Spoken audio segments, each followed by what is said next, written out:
made it without tripping. Thank you for the opportunity to share in this service of worship and celebration of life for Hiawatha Memorial. First, I want to give thanks to the congregation, to the pastors, to the deacons who served her at communion and Epiphany, to Marge, who was just an anchor for Hiawatha and for so many of us that knew her and loved her. It's interesting that we gather now to celebrate Hiawatha's life. She had a long life. She had a good life. But on each visit that we made, I never experienced any morbidness in her attitude. She was always in command. Always.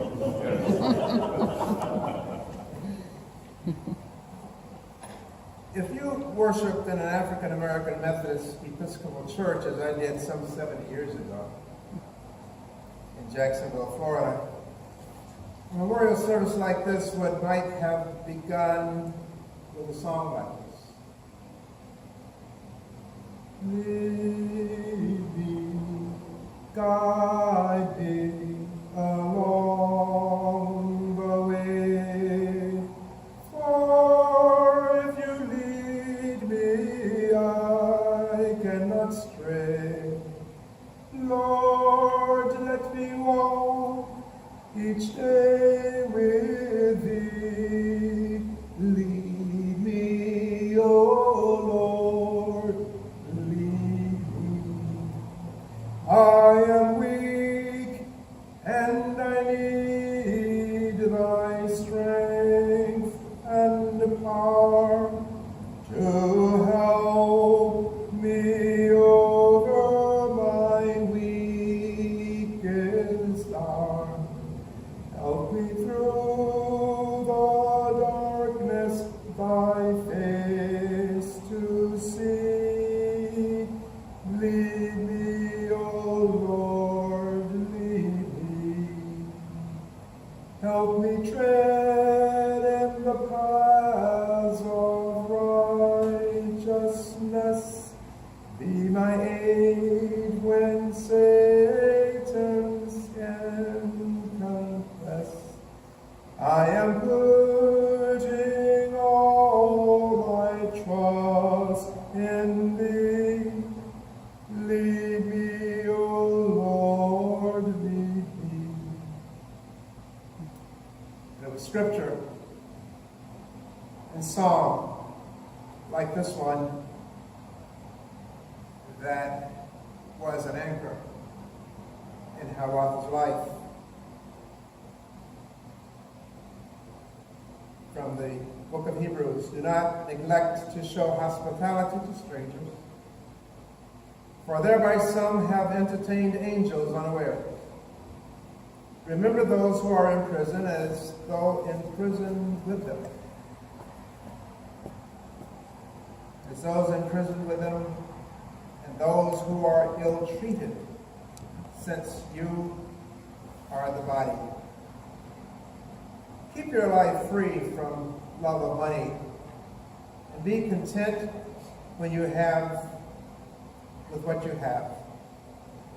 For he has said, I will never fail you, nor forsake you.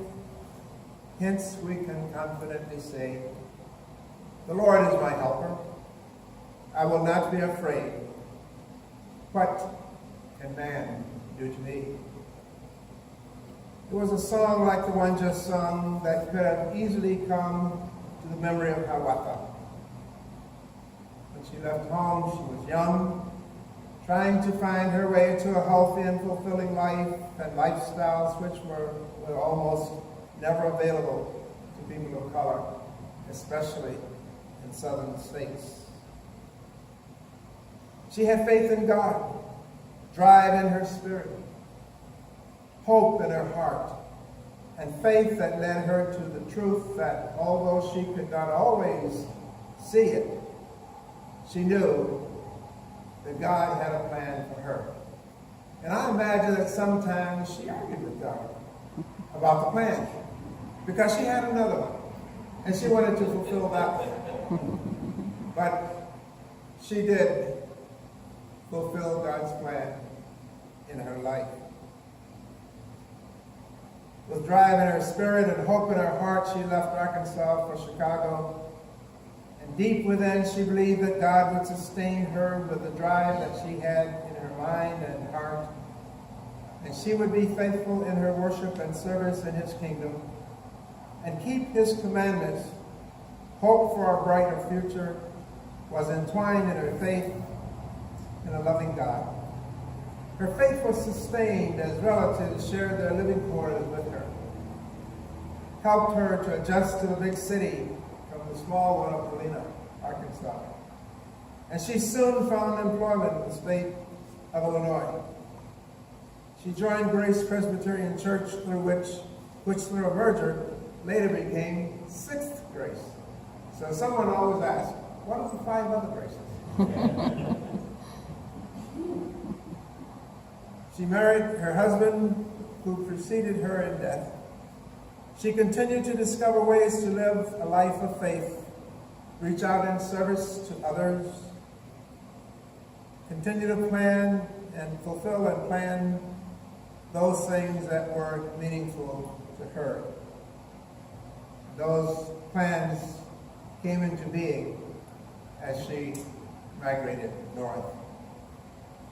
In 1988, when I became the pastor of Sixth Grace Presbyterian Church, Hiawatha printed and had developed an Advent devotional booklet and distributed it to each of the 300 plus members. This was her Christmas gift, a way of being in prayer and meditation in one of the most joyful seasons of our church year. She saw her ministry and that of the church as being compatible, and she used her time, finances, and skills to make it so. Hiawatha was a planner, never wanting to stand still in one place too long, always on the move with one more challenge, the service of the Lord. After her retirement, Hiawatha signed up to go to Korea with the Peace Corps. 2 years later, she was back in the Peace Corps in Taiwan, always pressing forward, always looking for a new page to turn, a different life to live, and new people to be added to the community of faith. It was obvious to many that Hiawatha never made an unplanned move, nor a move that she didn't pray over and seek God's guidance. Sometimes she would lay out some future plans to us. She had steps. I'm going to move. I'm going to move here. Then there were times when she was going to move over there. But it was always planned, always on time, always on her schedule. Each move was well thought out. The rationale was sound, and the economics were always on target. She was watchful of her finances, her welfare, and her spiritual development. She was a volunteer at the Presbyterian Homes in Evanston, a member of the Associates of the Chicago Art Institute, and the Christmas programs that they offered during the season were a joy to her.